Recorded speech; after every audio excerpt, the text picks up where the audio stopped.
Novena of Holy Christmas, the 9 Excesses of Love, by the servant of God, Luisa Picaretta, the little daughter of the Divine Will.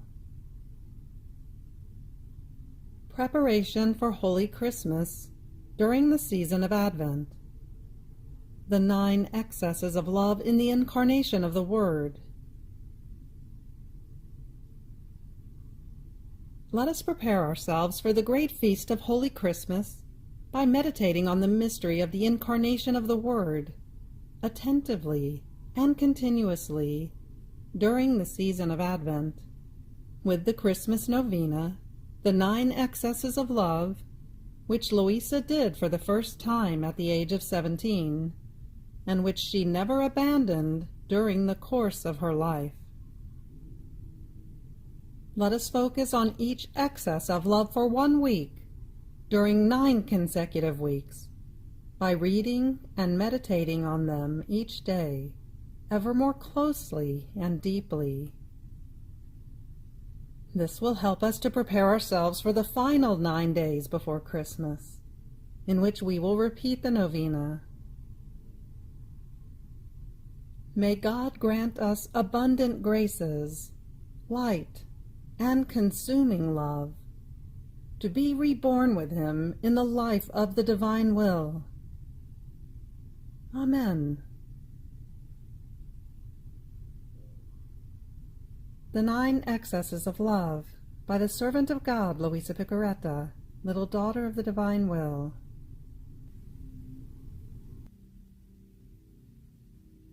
Luisa says, with a novena of Holy Christmas, at the age of about 17, I prepared myself for the feast of Holy Christmas by practicing various acts of virtue and mortification, and especially by honoring the 9 months which Jesus spent in the maternal womb, with 9 hours of meditation each day, always concerning the mystery of the Incarnation.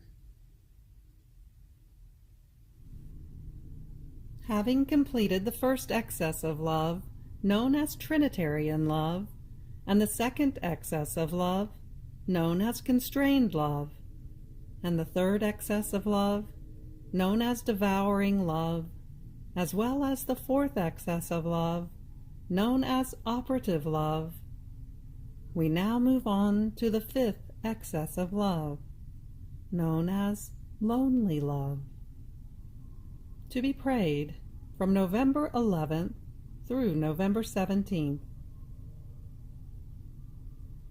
Fiat. The 5th excess of love. And the interior voice continued, my daughter, do not move away from me. Do not leave me alone. My love wants your company. This is another excess of my love, which does not want to be alone. But do you know whose company it wants? That of the creature. See, in the womb of my mamma, all of the creatures are together with me, conceived together with me. I am with them, all love. I want to tell them how much I love them. I want to speak with them to tell them of my joys and sorrows, that I have come into their midst to make them happy and to console them, that I will remain in their midst as a little brother, giving my goods, my kingdom, to each one of them at the cost of my life.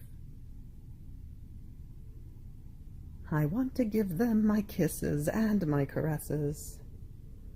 I want to amuse myself with them. But oh, how many sorrows they give me.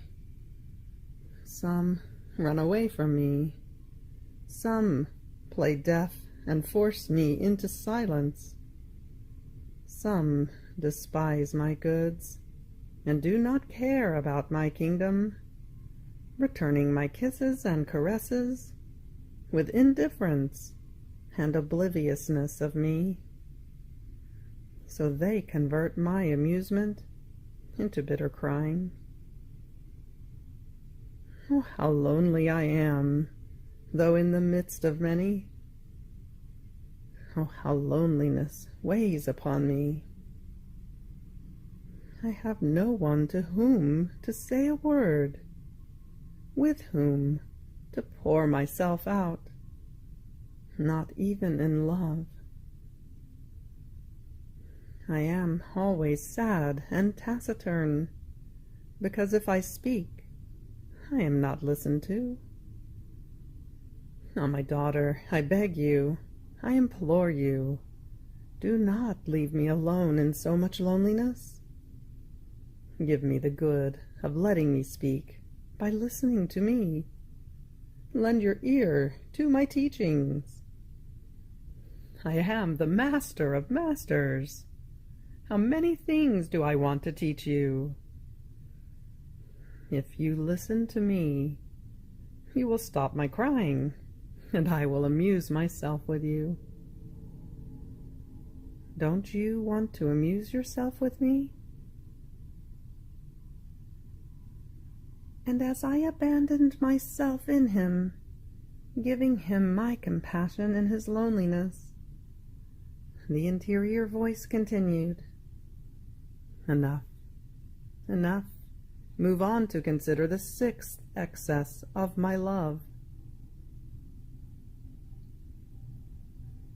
You have reached the end of the fifth excess of love. Fiat.